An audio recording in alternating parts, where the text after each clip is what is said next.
Landry. I want y'all to give a warm welcome to Big Chief Tyrone Sr. Big Chief.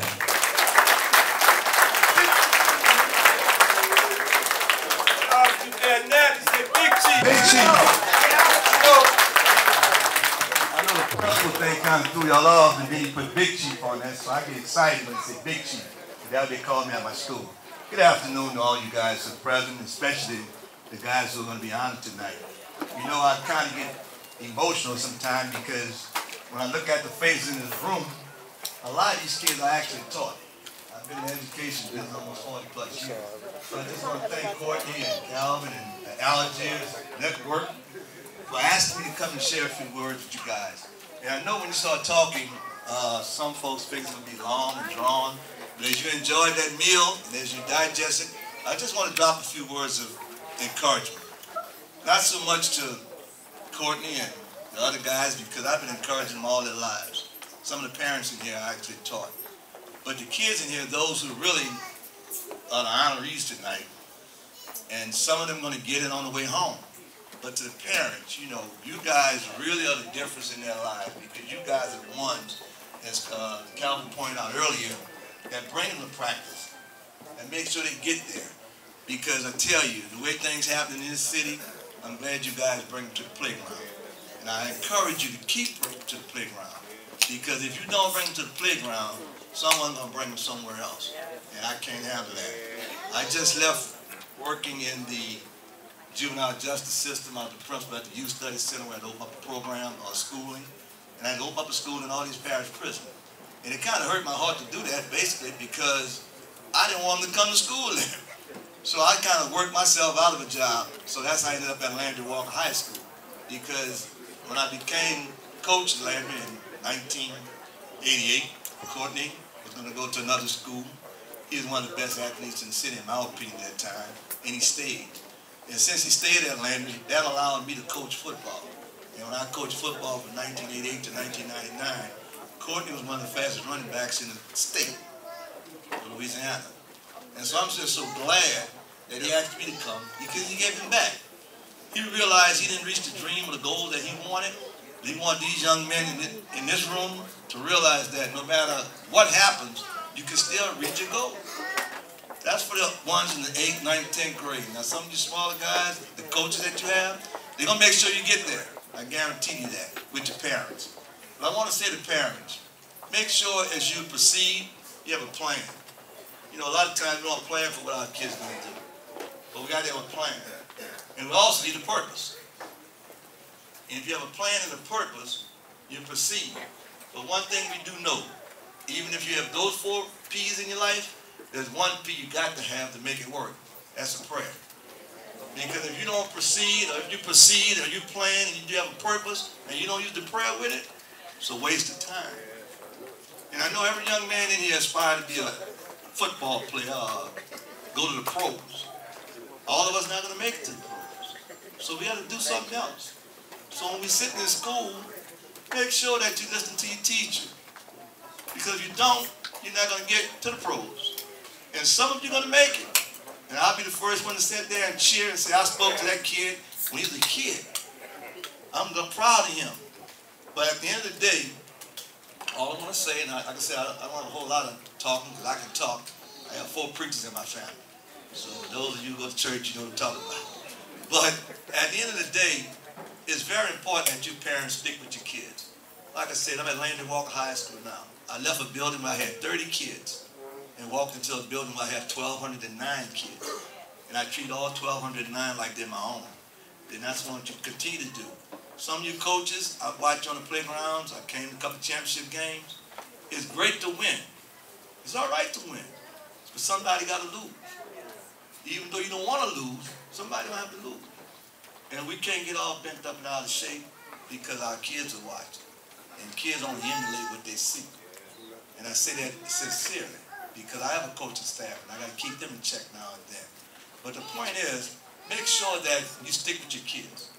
Follow them throughout their careers. Don't wait till they get in 7th grade and start slacking off.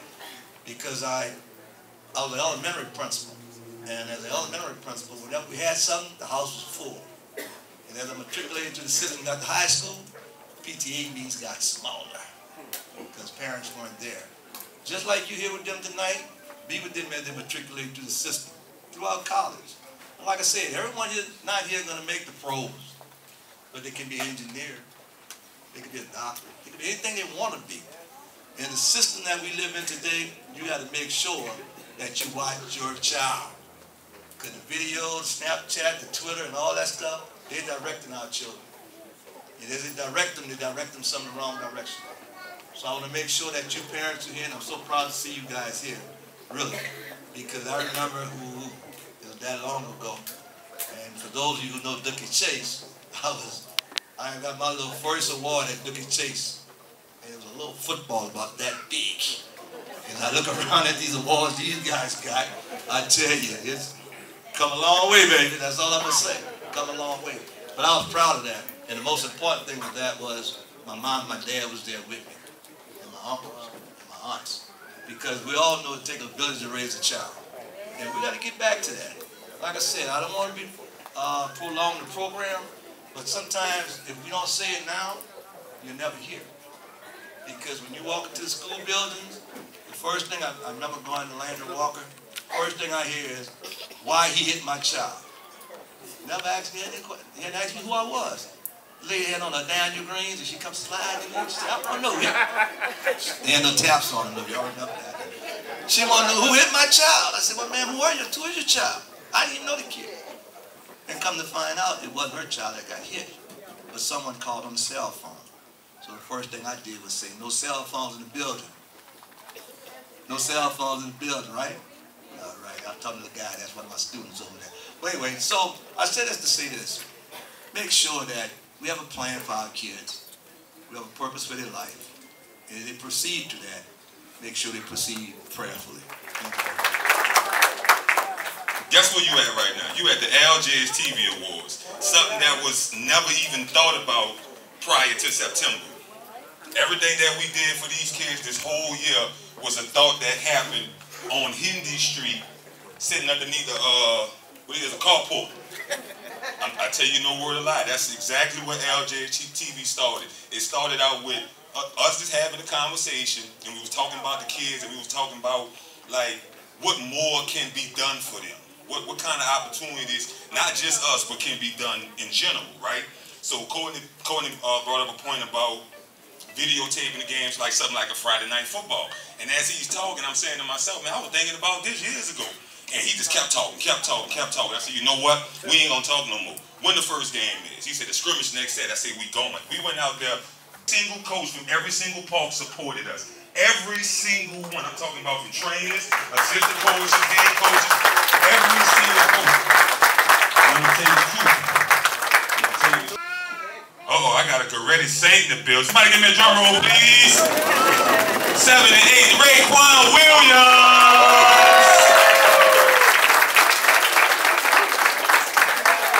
The Goretti Saints in the building. I love saying Saints. Can I get a who that right quick?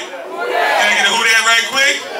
Come on, man. Drew Brees has a 71% completion rate. Y'all didn't know that.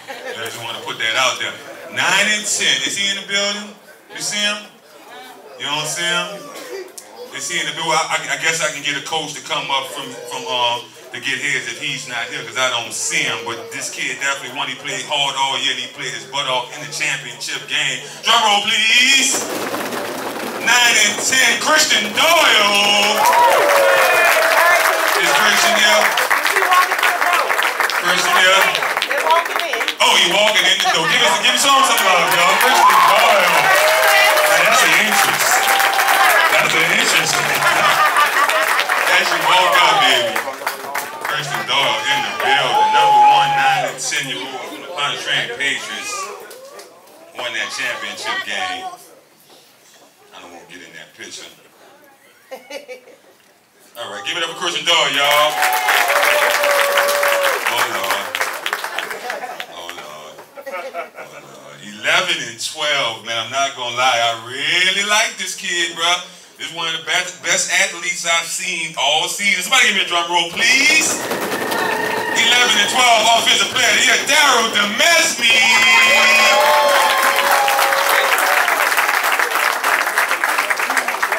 I'm I'm sorry.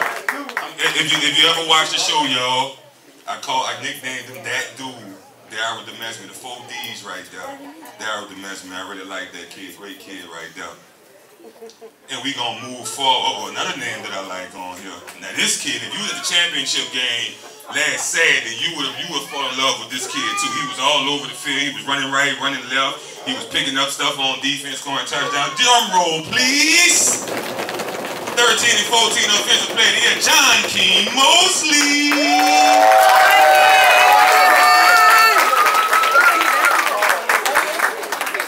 John King Mosley had a terrific championship game, ladies and gentlemen. If you was at Joe Brown Stadium last Saturday, you would have definitely seen him have a terrific game. All right, y'all, we're going to keep it moving. We know it's a school night. People got to go to work in the morning. We talking about the JTTV best two-way player. Best two-way player, offense and defense. Y'all feeling that? Hey, that's another thing I understand about kids in New Orleans. Just 1 minute. We don't have a lot of kids at the park, right? So we got to have our kids play offense and defense. Now, think about that and think about how many athletes that is all around. Just think about that for a second. We got kids that's that good that play running back and go play linebacker, play quarterback and then go play defensive end. Like, that's the type of kids we got in New Orleans, y'all. Real talk. Give it up for them. Real rap.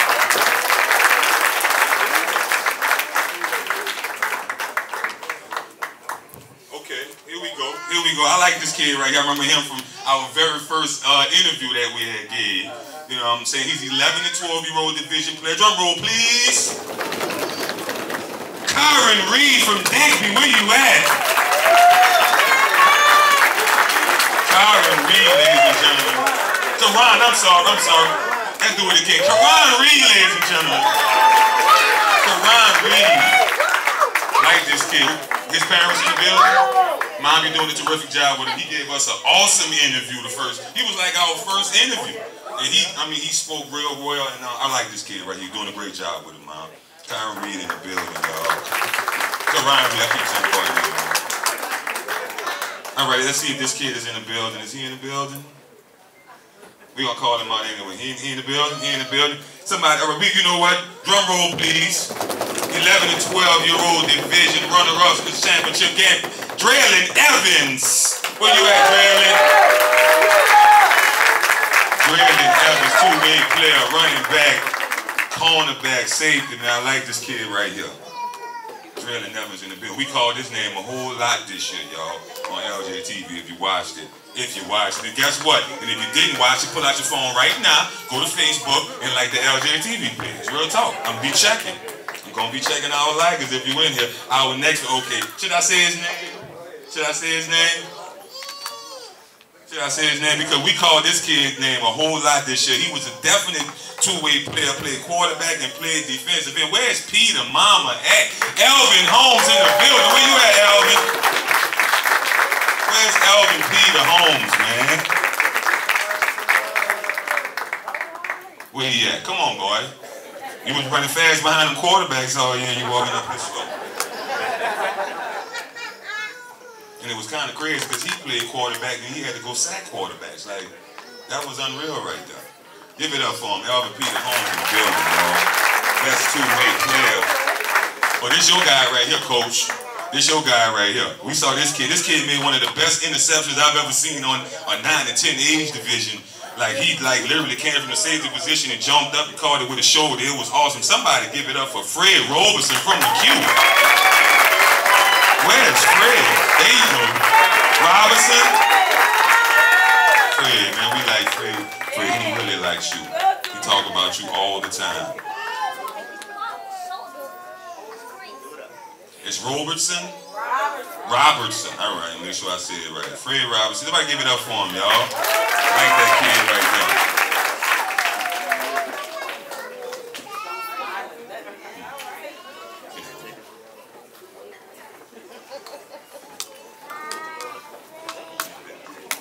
This next kid right here, I really like this kid. We did a nice interview with him when we did the press conference over there for the 13 and 14-year-old. He talked a lot of trash, but he does back it up. Khalil Payton Jr., where you at, baby? Where you at? Two-way player.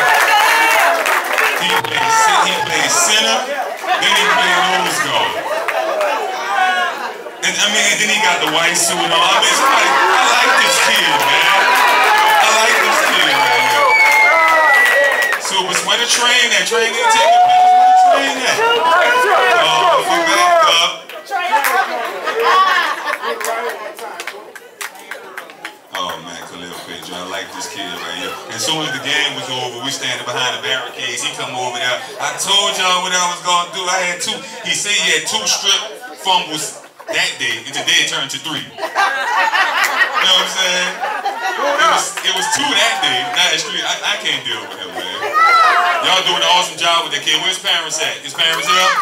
He doing a terrific job with him. I like that boy right there. I like him. This next kid, I remember seeing him. He was one of our first video clips from Algiers TV. From the Norman Wildcats. Ray Nation in the building? Norman State, I'm sorry. Can I get little Troy Willis Jr. to come up here? Where's Troy Willis Jr., best 2-way player? 7- and 8-year-old division. This boy don't look like he's 8 years old, man. It's a big kid. Troy Willis Jr. I know his dad. His dad is a real hard guy. He's a tough guy. Where Troy at? Troy, you here? I know. There you go. I see you, brother. I like it. All right, right there. We gonna keep it moving, y'all.